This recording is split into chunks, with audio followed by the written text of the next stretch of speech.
Hi అండి, అందరూ ఎలా ఉన్నారు? సో మేము కోయంబత్తూర్కి వచ్చాం. సో ఇషా సెంటర్కి. సో ఇక్కడ చూసారు ఆదియోగి స్టాచ్యూ చూడడానికి అండ్ లింగభైరవి దర్శనం చేసుకోవడానికి వచ్చాము. సో మీకు ఈ ఫుల్ వీడియో తప్పకుండా చూడండి. సో మొత్తం ఎలా ఉంటుంది ఆదియోగి సెంటర్ అనేది చూపిస్తాను. అయితే మేము మదనపల్లి నుండి రాత్రి సుమారు 11 గంటలకి బయలుదేరాము. కోయంబత్తూర్ వరకు దాదాపు 380 నుంచి 420 కిలోమీటర్ల ప్రయాణం ఉంటుంది. మీరు తీసుకునే రూటును బట్టి కొంచెం మారవచ్చు. మేం ప్రయాణం చేస్తూ వస్తుంటే మధ్యలో చాలా గ్రామాలు, హైవే రోడ్లు కనిపిస్తాయి. రాత్రి ప్రయాణం కావడంతో ట్రాఫిక్ కూడా తక్కువగా ఉండి జర్నీ చాలా స్మూత్గా సాగింది. మార్గ మధ్యలో కొన్ని చోట్ల టీ బ్రేక్ తీసుకుంటూ ముందుకు వచ్చాము.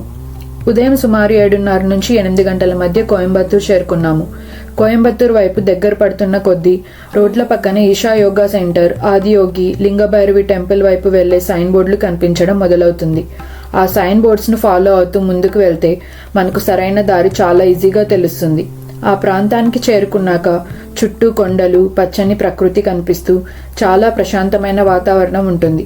అక్కడికి వెళ్తున్నప్పుడే దూరం నుంచే ఆదియోగి భారీ విగ్రహం కొంచెం కొంచెంగా కనిపించడం మొదలవుతుంది. ఆ వ్యూ నిజంగా చాలా అద్భుతంగా ఉంటుంది. ముందుగా మేము లింగభైరవి టెంపుల్ వైపు వెళ్ళాము. అక్కడ ఉన్న సెక్యూరిటీ సిబ్బందిని పార్కింగ్ గురించి అడిగాము. వారు చెప్పిన ప్రకారం అక్కడి నుంచి సుమారు 3 కిలోమీటర్ల దూరంలో పార్కింగ్ ఏరియా ఉంటుంది. ఆ రూట్లో వెళ్తుంటే మనకు దారి చూపించే సైన్ బోర్డ్స్ కూడా కనిపిస్తాయి. వాటిని ఫాలో అవుతూ ముందుకు వెళ్తే పెద్ద పార్కింగ్ స్థలం చేరుకుంటాము. అక్కడ చాలా విశాలంగా పార్కింగ్ సదుపాయం ఉంటుంది. పార్కింగ్ ఏరియా దగ్గరకు చేరుకునే సమయంలో ఎంట్రన్స్ వద్ద ఒక పెద్ద రాయి మీద చిన్న శివలింగం కనిపిస్తుంది. అది చూసేందుకు చాలా అందంగా ఉంటుంది. కోయంబత్తూర్లోని ఈషా ప్రాంగణంలోకి అడుగు పెడుతున్నామనే ఫీలింగ్ అప్పుడే మొదలవుతుంది. అక్కడ కార్ పార్క్ చేసిన తర్వాత చుట్టూ చూస్తే దూరం నుంచే ఆదియోగి స్టాచ్యూ చాలా భారీగా కనిపిస్తుంది. దగ్గరికి వెళ్తున్న కొద్దీ దాని వైభవం ఇంకా బాగా అర్థమవుతుంది. ఆ ప్రదేశం మొత్తం ఎంతో ప్రశాంతంగా ఆధ్యాత్మిక వాతావరణంతో నిండి ఉంటుంది.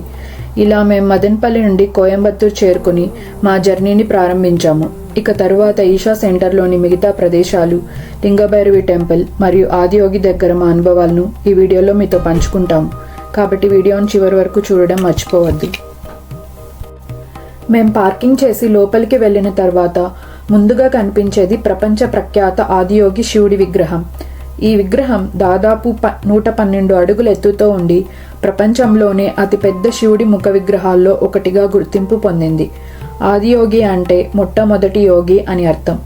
యోగ శాస్త్రాన్ని ప్రపంచానికి మొదటగా అందించిన వ్యక్తిగా పరమశివుడిని ఆదియోగిగా భావిస్తారు. 1000 సంవత్సరాల క్రితం శివుడు తన వద్ద ఉన్న యోగ విజ్ఞానాన్ని సప్త ఋషులకు బోధించాడని చెబుతారు. ఆ సప్త ఋషులు ఆ జ్ఞానాన్ని ప్రపంచమంతా వ్యాప్తి చేశారు. అందుకే ఆదియోగి విగ్రహం కేవలం ఒక శిల్పం మాత్రమే కాదు, యోగా మరియు ఆధ్యాత్మికతకు ప్రతీకగా నిలుస్తుంది. ఆదియోగి దగ్గరకు వెళ్ళగానే ఆ భారీ విగ్రహాన్ని చూసి నిజంగా ఆశ్చర్యపోతాం. ఎంత ఫోటోలు తీసినా తనివి తీరదు. మేము కూడా అక్కడ చాలా ఫోటోలు, వీడియోలు తీసుకున్నాం. చుట్టూ ఉన్న కొండలు, పచ్చని ప్రకృతి, ప్రశాంతమైన వాతావరణం అన్నీ కలిసి ఆ ప్రదేశాన్ని మరింత అందంగా మార్చేస్తాయి. ఆదియోగి విగ్రహం కింద భాగంలో ఒక ప్రత్యేకమైన ఆలయం ఉంటుంది. అక్కడ పెద్ద నాగుపాము ఆకారంలో ఉన్న శిల్పం కూడా కనిపిస్తుంది. దీనిని సాధారణంగా నాగశక్తికి ప్రతీకగా భావిస్తారు.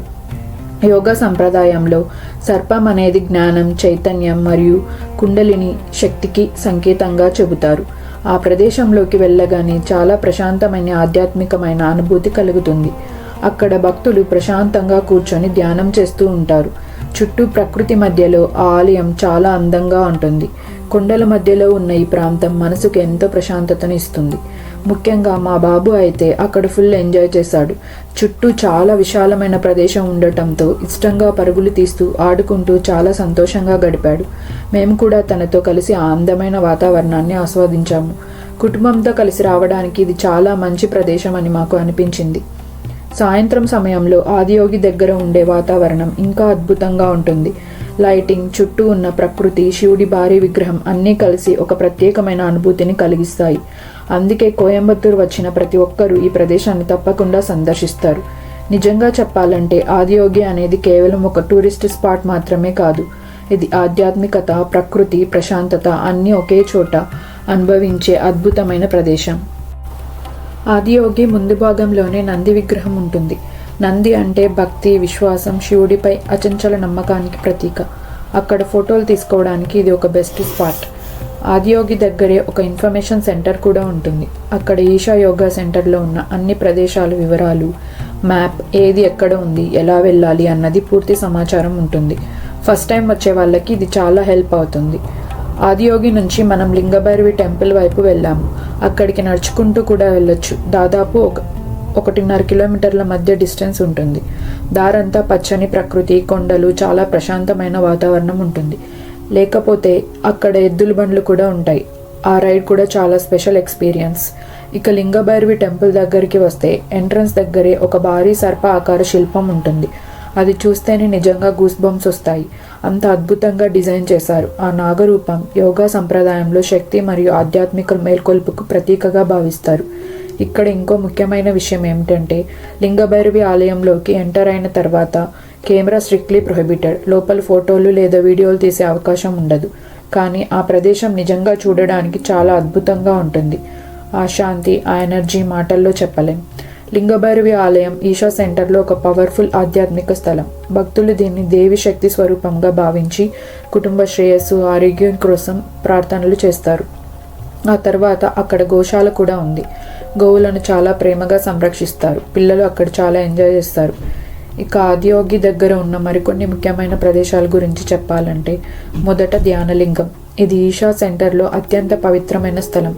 ఇక్కడ ఎలాంటి పూజలు, మంత్రాలు ఉండవు. కేవలం మౌనం, ధ్యానం మాత్రమే. లోపలికి వెళ్ళగానే ఒక డీప్ ప్రశాంతత ఫీల్ అవుతుంది. ధ్యానలింగం దగ్గరే సూర్యకుండ్ మరియు చంద్రకుండ్ ఉంటాయి. సూర్యకుండ్ పురుషుల కోసం ప్రత్యేక జలకుండం. ఇక్కడ ప్రత్యేక లింగం ఉంటుంది. చాలామంది ఇక్కడ స్నానం చేసి ధ్యానలింగానికి వెళ్తారు. చంద్రకుండ్ మహిళల కోసం ఉంటుంది. ఇది అండర్ గ్రౌండ్లో చాలా అందంగా నిర్మించారు. లోపలికి వెళ్తే చాలా డిఫరెంట్ ఎక్స్పీరియన్స్ ఉంటుంది. ఇలా ఈషా యోగా సెంటర్లో ప్రతి ప్రదేశానికి ఒక ప్రత్యేకత ఉంది. ఆదియోగి యోగానికి ప్రతీక అయితే, ధ్యానలింగం మౌనానికి, లింగభైరవి శక్తికి ప్రతీకగా ఉంటుంది. ముఖ్యంగా మా బాబు అయితే అక్కడ ఫుల్ ఎంజాయ్ చేశాడు. చాలా పెద్ద ఓపెన్ స్పేస్ ఉండటంతో ఇష్టంగా పరుగులు తీస్తూ ఆడుకుంటూ చాలా హ్యాపీగా గడిపాడు. మేము కూడా చాలా ఫోటోలు, వీడియోలు తీసుకున్నాం. ఫ్యామిలీతో వచ్చేందుకు ఇది ఒక బెస్ట్ ప్లేస్. నిజంగా చెప్పాలంటే ఈషా యోగా సెంటర్ అనేది కేవలం టూరిస్ట్ స్పాట్ కాదు. ఇది ప్రకృతి, ఆధ్యాత్మికత, ప్రశాంతత అన్నీ ఒకే చోట అనుభవించగలిగే అద్భుతమైన ప్రదేశం. కోయంబత్తూరు వచ్చిన తర్వాత ప్రతి ఒక్కరూ తప్పకుండా చూడాల్సిన ప్లేస్ ఇది. ఈ ఆదియోగి విగ్రహాన్ని ఈషా ఫౌండేషన్ వ్యవస్థాపకుడు సద్గురు ఆధ్వర్యంలో నిర్మించారు. దీని ప్రధాన ఉద్దేశం శివుడిని ఒక దేవుడిగా మాత్రమే కాకుండా యోగ శాస్త్రాన్ని మొదటగా అందించిన ఆదియోగిగా ప్రపంచానికి పరిచయం చేయడం. చరిత్ర ప్రకారం శివుడు సుమారు 15,000 సంవత్సరాల క్రితం మొదటి యోగి రూపంలో కనిపించి తన వద్ద ఉన్న యోగ విజ్ఞానాన్ని సప్తఋషులకు బోధించాడని చెబుతారు.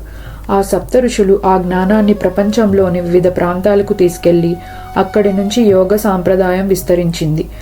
ఇదే ఈ ఆదియోగి విగ్రహానికి ప్రాథమిక స్ఫూర్తి. ఈ భావనను ప్రపంచానికి చూపించడానికి సద్గురు ఒక భారీ శిల్ప రూపంలో ఆదియోగిని స్థాపించాలని నిర్ణయించారు.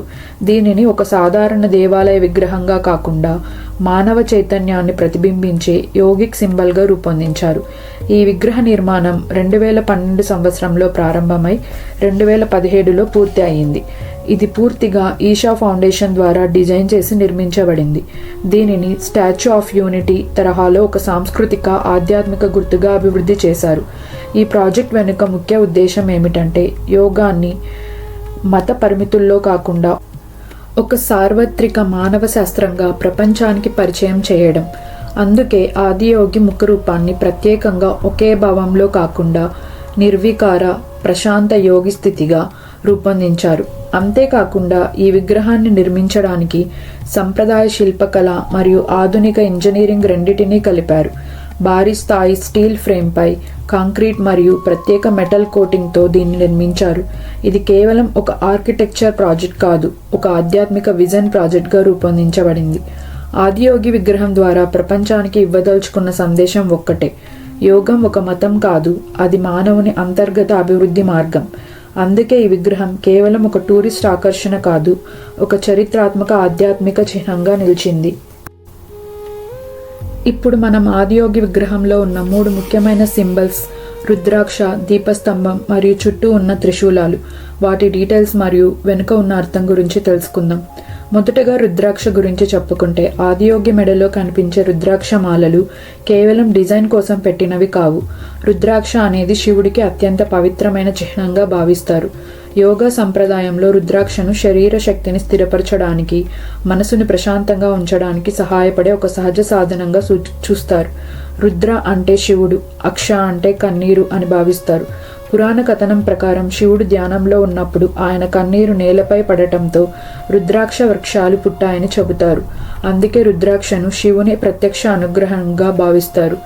ఆదియోగి రూపంలో రుద్రాక్షను చూపించడం అంటే యోగి స్థితి అంటే అంతర్గత శాంతి మరియు స్థిరత్వాన్ని సూచించడం. ఇక రెండవది దీపస్తంభం. ఆదియోగి ముందు భాగంలో ఉన్న ఈ భారీ దీపం కేవలం లైటింగ్ కోసం కాదు, ఇది జ్ఞానానికి ప్రతీకగా భావిస్తారు. యోగ సంప్రదాయంలో దీపం అంటే అజ్ఞానం తొలగి జ్ఞానం వెలుగులోకి రావడం అని అర్థం. సుమారు 12 అడుగుల కంటే ఎక్కువ ఎత్తు ఉన్న ఈ దీపం సాయంత్రం వేళలో వెలిగినప్పుడు ఆదియోగి ముఖంపై పడే వెలుగు చాలా ప్రత్యేకమైన అనుభూతినిస్తుంది. ఇది ఒక రకంగా అంతర్గత వెలుగుని సూచిస్తుంది. మనలోని చీకటిని తొలగించి అవగాహనను పెంచే సంకేతంగా దీనిని సూచిస్తారు. ఇక మూడవది త్రిశూలాలు. ఆదియోగి చుట్టూ సర్కిల్ ఆకారంలో అమర్చిన ఈ త్రిశూలాలు చాలా ప్రత్యేకమైన డిజైన్. త్రిశూలం శివుడి ప్రధాన చిహ్నం. ఇది 3 శక్తులను సూచిస్తుంది: సృష్టి, స్థితి మరియు లయ. ఇవి జీవన చక్రంలో నిరంతరం జరుగుతున్న ప్రక్రియలు.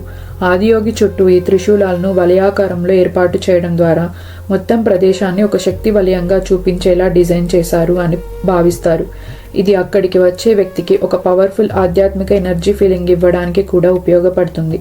సింపుల్గా చెప్పాలంటే రుద్రాక్ష అంతర్గత శాంతి మరియు యోగి స్థితి, దీపస్తంభం జ్ఞానం మరియు అవగాహన, త్రిశూలాలు జీవన చక్రం మరియు శక్తి సమతుల్యత.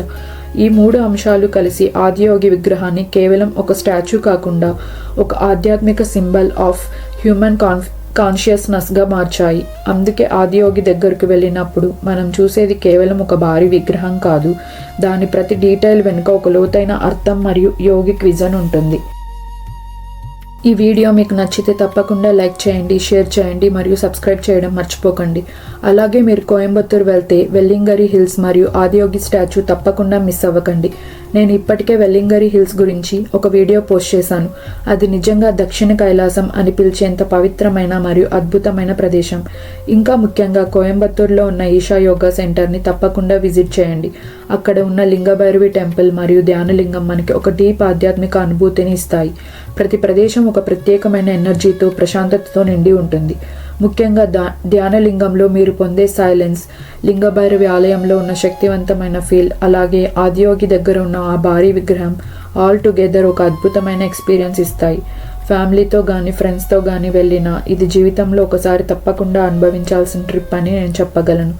మరిన్ని ఇలాంటి ట్రావెల్ వీడియోల కోసం మా ఛానల్ను సబ్స్క్రైబ్ చేయండి. Thank you for watching. Thank you.